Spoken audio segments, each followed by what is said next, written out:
So a kick, so you might be in the side next week with any sort of luck.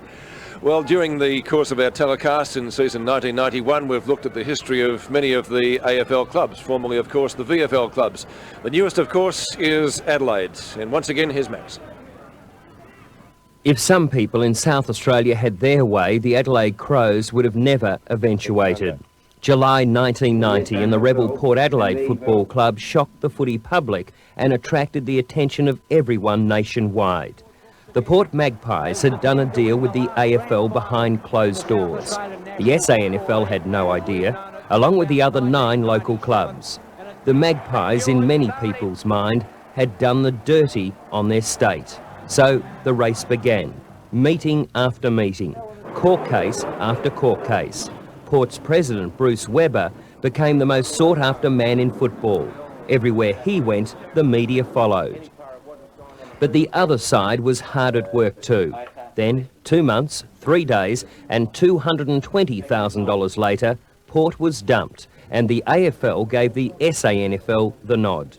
Port Adelaide got the ball rolling, kicked the early goals, but the South Aussie League came from behind and won the battle. First, a board was appointed. Still no name or club colours, not even a coach. However, the 15th AFL team was up and running. The word was, don't expect too much in the first season. I just hope that we'll be competitive, but I would hope that with the moratorium in place that within 2 years we could be a very, very competitive side and a very successful side.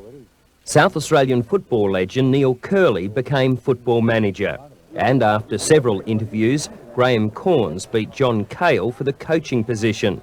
A month later, the first training session at Football Park.